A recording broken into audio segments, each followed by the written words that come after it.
Bezos could literally end homelessness in the US and still have billions left to flex, but nah, he just won't. Why? Because the old dude is planning a next level, world-conquering wedding in Venice with his fiance, or I guess I should say now wife, Lauren Sanchez. Like, imagine being so loaded that while the world's basically on fire with wars, human rights disasters, and democracy pretty much falling apart, your energy is just, how many millions can I throw at a wedding because someone said yes to spending their life with me?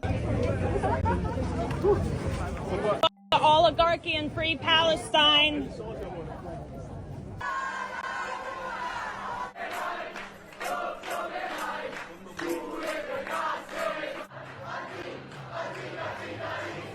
If you haven't yet heard, Jeff Bezos and Lauren Sanchez just threw one of the most over-the-top billionaire weddings ever, and pretty much everyone had something to say about it over these last few days, and not in a good way. If this hasn't flooded your For You page, it went down over 3 days in Venice, Italy, with yacht parties, a foam bash, a Vogue-approved gown, and a final night pajama-themed party that felt like rich people cosplay, to be honest. Locals were pissed, not just because the wedding was loud and in your face, but because it literally disrupted life in the city. Water taxis were booked up, areas were blocked off, and people couldn't go about their normal day. Protesters flooded the canals with signs like "No space for Bezos," and even threw a Jeff Bezos dummy into the water, calling the whole thing a tone-deaf display of wealth in a city that's struggling with over-tourism and climate threats. Before the wedding even kicked off, people were roasting the leaked wedding invitation because this was what it looked like. I'm sorry, but are you kidding me? It looked like something straight out of a 2010 Microsoft Paint project,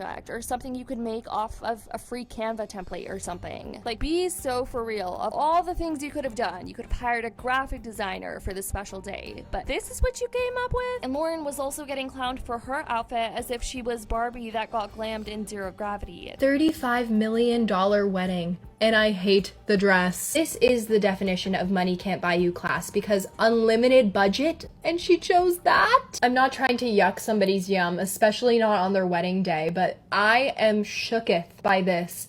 It is a Dolce & Gabbana, and I'm not normally the hugest fan of a Dolce & Gabbana wedding dress look, but this really sealed the deal for me. As iconic housewife Countess Luann would say, money can't buy you class, and honestly, for that matter, taste. Because the richest couple in the world, Jeff Bezos and Lauren Sanchez, just got married, and this dress is hideous. Sorry, I try to normally be positive on this app. I just really think that this dress is ugly, and when you have unlimited dollars to spend on something, like, really? The wedding reportedly clocked in at a minimum of $10 million, with Jeff allegedly dropping around $50,000 per guest, and with 200 guests on the list, the math is mathing. And it was reported that there were 3 separate themed parties again, one of them being a pajama party, and like, no shade, but Jeff Bezos is 61, a pajama party at that age, grow up, or maybe don't. If we had that type of money and slept as peacefully as he probably does, some of us would probably throw bedtime ragers too, or maybe not, I don't know. And reports say that Jeff and Lauren were actually legally married about a month before their big Venice wedding. Like, the official paperwork was signed quietly well ahead of time. So the whole massive over-the-top celebration in Venice wasn't about the actual legal I do special moment. A lot of people saw it as a calculated move, a way for them to say F you to everyone watching. Instead of just having a normal wedding, they threw this jaw-dropping multi-million-dollar party in one of the most iconic historic cities in the world, with a guest list full of celebrities and billionaires. I lavoratori e le lavoratrici,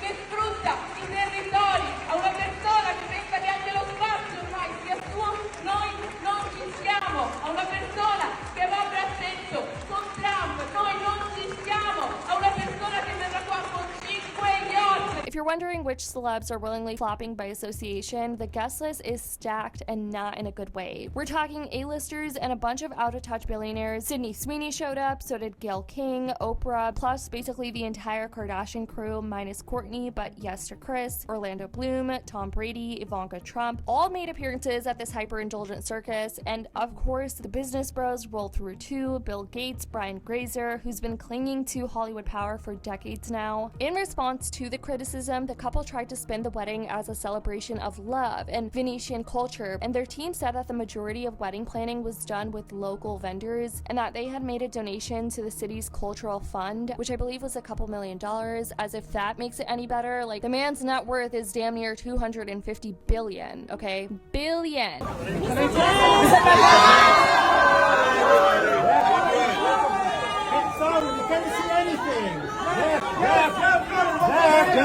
Many just felt like this was a weak attempt at damage control, and the overall message the public got wasn't "this is a beautiful wedding." It was "this is what it looks like when wealth completely disconnects from the real world." This isn't a wedding. It's actually a $48 million power ritual. My name is Kamala Hurley. I'm an evidential medium that loves to uncover hidden truths, and I'm going to share with you how Jeff Bezos is not marrying for love alone. He's marrying to reshape legacy, control the narrative, and cement his place among the world's most untouchable. So I think the first thing that you have to understand is Jeff Bezos. Now, Jeff Bezos has a net worth of over $200 billion. So just to put this in like normal human money, for him, a $48 million wedding is equivalent to somebody spending $120 and they make $500K a year. Put that in perspective. So this wedding is not actually about the cost. It is actually about curating an experience that reflects status and the evolvement of his identity. Because you can see here in 1997, he's hardly the man you would want to go on a gondola ride with.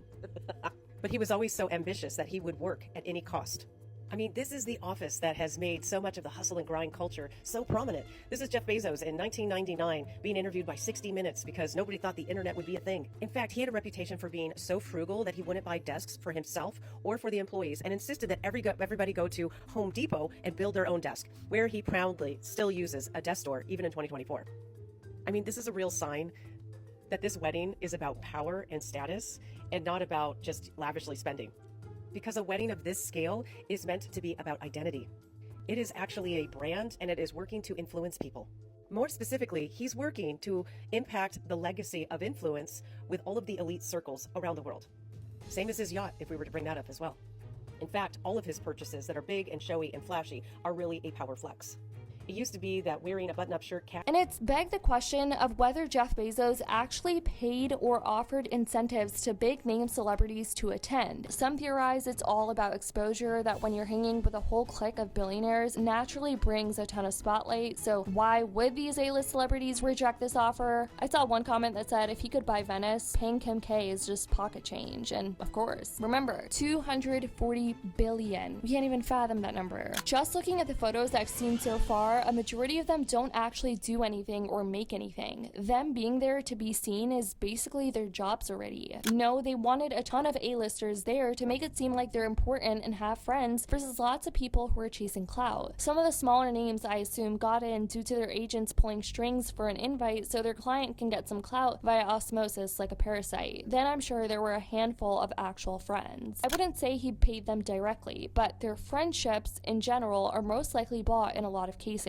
These people are not friends with him because they particularly enjoy his company. This person goes, no, don't give them excuses. They went of their own free will because they wanted to. Exposure plus major networking. The actors and musicians that are there have an interest in making him happy. Don't forget that Amazon owns MGM, United Artists, Orion Pictures, various TV production and distribution companies, and probably the head of every studio and agency in the world on his phone. Amazon also owns a ton of music rights. I would think if you get an invite, you show up. But do let me know what you guys think about this wedding extravaganza. I feel like calling this a wedding extravaganza in and of itself is an understatement, but let me know what you guys think about all of this in the comments down below. Was this wedding a power move, a billionaire's over-the-top flex? And do you think there's a darker, more transactional motive behind celebrities attending these events? Let me know all your thoughts in the comments down below. I'd love to know. I love you guys so much, and as always, I'll see y'all in the next video.